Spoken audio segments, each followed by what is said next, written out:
പിതാവിനും പുത്രനും പരിശുദ്ധ സ്തുതി.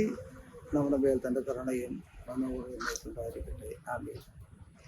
ദൈവത്തെ സ്നേഹിക്കുന്ന, ദൈവസ്നേഹം അറിയുന്ന ദൈവവിശ്വാസികൾക്ക് വേണ്ടിയുള്ള ചാനലാണ്. എല്ലാവർക്കും അതിലേക്ക് സ്വാഗതം. ദൈവസ്നേഹം പ്രചരിപ്പിക്കാൻ ഈ എപ്പിസോഡുകൾ, ഈ പ്രസംഗങ്ങൾ അയച്ചു കൊടുക്കാൻ ഞാൻ നിങ്ങളെ ക്ഷണിക്കുകയാണ്. യൗസേഫ് ജയിലിലായി. സ്വാഭാവികമായും പ്രതീക്ഷിക്കുക യൗസേഫിന്റെ കാലം അതോടുകൂടി കഴിഞ്ഞു എന്നാണ്. പക്ഷെ ചരിത്രത്തിന്റെ വലിയൊരു തുടക്കമായിരുന്നു അത്. എന്താ സംഭവിച്ചത്? യൗസേഫ് ജയിലിലായി. ഒരു പരിശീലനത്തിനാണ് ദൈവം അവനെ അങ്ങോട്ട് അയച്ചത്. എന്താണ്? യൗസേഫ് ഇപ്പോഴും എല്ലാം അറിഞ്ഞു. അവന് കൃഷി ചെയ്യാനറിയാം, കൃഷി ചെയ്യിപ്പിക്കാനറിയാം, കൃഷിയുടെ എല്ലാ ജോലികളും അറിയാം, ധാന്യം സൂക്ഷിക്കാനറിയാം, പിന്നെയോ കണക്കെഴുതാനറിയാം, കൂലി കൊടുക്കാനറിയാം, സാധനങ്ങൾ വിൽക്കാനറിയാം, വാങ്ങിക്കാനറിയാം. എല്ലാ കാര്യങ്ങളിലും യൗസേപ്പിന് നിശ്ചയമുണ്ട്. പക്ഷേ അവന് വലിയൊരു കുറവുണ്ടായിരുന്നു. എന്തായിരുന്നു ആ കുറവ്? വിശപ്പിന്റെ വില അവൻ അറിഞ്ഞിരുന്നില്ല. അപ്പൻ്റെ കൂടെ ജീവിച്ചപ്പോൾ അവന് സമൃദ്ധിയായ ആഹാരം ഉണ്ടായിരുന്നു. പൊത്തിഫോറിന്റെ വീട്ടിൽ വന്നപ്പോൾ പൊത്തിഫോറിന്റെ ഭാര്യയ്ക്ക് അവരുണ്ടായിരുന്ന സ്നേഹം നമുക്കറിയാവുന്നതാണ്. സമൃദ്ധിയായിരുന്നു. പിന്നെ സകലതും അവന്റെ കൈവശമാണ്, ഒന്നിനും കുറവില്ല. ഇപ്പോൾ എന്താ യൗസേഫിന്റെ ലക്ഷ്യമെന്ന് പറയുന്നത്? ദൈവം അവനെ കൊണ്ട് എന്താ ഉദ്ദേശിക്കുന്നത്? ക്ഷാമകാലം വരികയാണ്.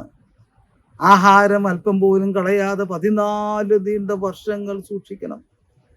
അത് ആവശ്യക്കാരന് അറിഞ്ഞ് സൂക്ഷ്മതയോടെ കുറേശ്ശെ വിതരണം ചെയ്യണം. ഇതൊക്കെയാണ് അവനെ കൊണ്ട് ഉദ്ദേശിക്കുന്നത്. പക്ഷേ ആഹാരം സൂക്ഷിക്കാൻ ഒരു കാര്യം ആവശ്യമാണ്. എന്താണെന്നറിയാമോ ആ കാര്യം? ആഹാരത്തിന്റെ വിലയറിയാം. വിശന്നവനെ ആഹാരത്തിന്റെ വിലയറിയോ? സമൃദ്ധിയിൽ ജീവിക്കുന്ന നമ്മുടെ കുഞ്ഞുങ്ങളൊക്കെ ആഹാരം വലിച്ചു വാരി കളയുന്നത്, പാഴാക്കി കളയുന്നത് പ്രായമായ നമ്മിൽ പലരും വേദനയോടെയെങ്കിലും വിഷമത്തോടെയെങ്കിലും കണ്ടിട്ടുണ്ട്. പറയാൻ പറ്റാറില്ല എന്ന് മാത്രം. ഇനി യൗസേഫ് ആഹാരത്തിന്റെ വില അറിയണം. ദൈവം അവനെ ജയിലിലെത്തിച്ചു. ജയിലിൽ ഇന്നത്തെ പോലെ മണിയടിക്കുമ്പോൾ ആഹാരം കിട്ടുന്ന ജയിലൊന്നുമല്ല. എന്തെങ്കിലുമൊക്കെ ആഹാരം കിട്ടും. കിട്ടുന്നത് എപ്പോഴൊക്കെയാണെന്ന് നിശ്ചയമൊന്നുമില്ല. ചിലപ്പോൾ കിട്ടുന്ന റൊട്ടി അടുത്ത പ്രാവശ്യം ആഹാരം കിട്ടുന്നവരെ സൂക്ഷിച്ച് വെക്കേണ്ടി വരും. അത് എലിയും പാറ്റിയൊന്നും കരണ്ട് തിന്നാതെ സംരക്ഷിക്കേണ്ടി വരും. യോസേഫ് ജീവിക്കുകയാണ്, തടവറയിൽ ജീവിക്കുകയാണ്. അവന്റെ പരിശീലനം പൂർത്തിയായി. അപ്പോഴാണ് അവിടുത്തെ അപ്പക്കാരനും പാനപാത്രവാഹകനും ഓരോ സ്വപ്നം കാണുന്നത്. യോസേഫ് അവരോട് പറഞ്ഞു, സ്വപ്നത്തിന്റെ അർത്ഥം എന്താണ് സംഭവിക്കാൻ പോകുന്നത്? അപ്പക്കാരന് രാജാവ് വധിക്കും, പാനപാത്രവാഹകനെ വീണ്ടും ജോലിക്കായിട്ട് നിയമിക്കും. ഇതാ സംഭവിക്കാൻ പോകുന്നത്. അപ്രകാരം സംഭവിച്ചു. അങ്ങനെ പാനപാത്രവാഹകൻ യൗസേഫിന് വാഗ്ദാനങ്ങളൊക്കെ കൊടുത്തിട്ട് തിരിച്ച് രാജാവിൻ്റെ അടുത്തേക്ക് പോയി. പക്ഷെ അവനത്ര ഗൗരവമായിട്ടൊന്നും എടുത്തില്ലെന്നാ തോന്നുന്നത്. യൗസേഫിനെ പറ്റി രാജാവിനോട് പറയാനോ യൗസേഫിനെ മോചിപ്പിക്കാനോ ഒന്നും തയ്യാറായില്ല. സമയങ്ങൾ പിന്നെയും കഴിഞ്ഞു. യൗസേഫിന്റെ മോചനത്തിന്റെ കാലവും ക്ഷാമത്തിന്റെ കാലവും എടുത്തു. ഒരുമിച്ചാ വരുന്നവരുണ്ട്. ഒരു ദിവസം രാജാവ് സ്വപ്നം കണ്ടു.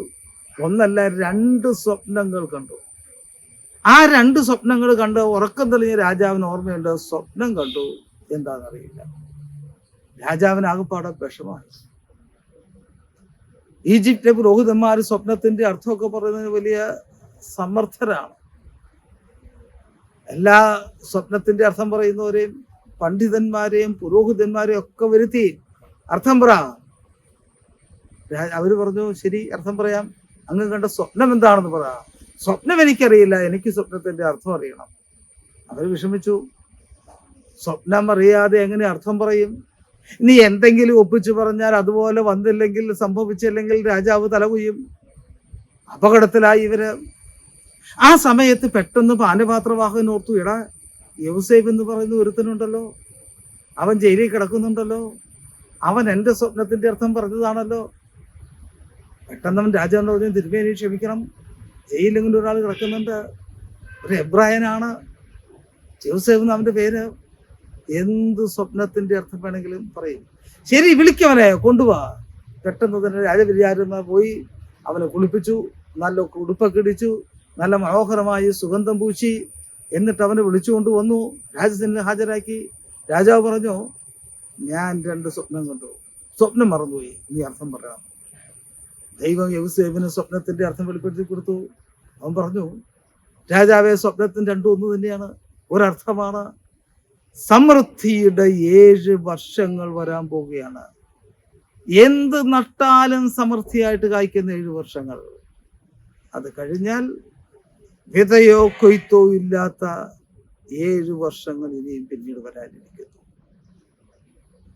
ഇനി അത് കഴിഞ്ഞാൽ വരാൻ പോകുന്നത് ക്ഷാമത്തിന്റെ, കൊയ്ത്തില്ലാത്തതിന്റെ, ഭക്ഷണമില്ലാത്തതിന്റെ 7 വർഷങ്ങളാണ്. 7 വർഷങ്ങൾ. രാജാവ് ഞെട്ടി. വിതയും കൊയ്ത്തുമില്ലാത്ത 7 വർഷങ്ങൾ. എന്താണ് ചെയ്യേണ്ടത്? എന്ത് നമുക്ക് ചെയ്യാൻ കഴിയും? പരിഭ്രമത്തോടെ രാജാവ് ചോദിച്ചു. യോസേഫിനെ ദൈവം നടത്തി. യോസേഫ് ഉത്തരം പറഞ്ഞു. ആ ഭാഗങ്ങൾ അടുത്ത എപ്പിസോഡ് നമുക്ക് കാണാം. ദൈവം അനുഗ്രഹിക്കട്ടെ. ദൈവം നാം മഹത്വപ്പെടട്ടെ. ഈ പ്രസംഗം ഇഷ്ടപ്പെട്ടാൽ ഷെയർ ചെയ്യാൻ മറക്കരുത്. ദൈവത്തിന് സ്തുതി.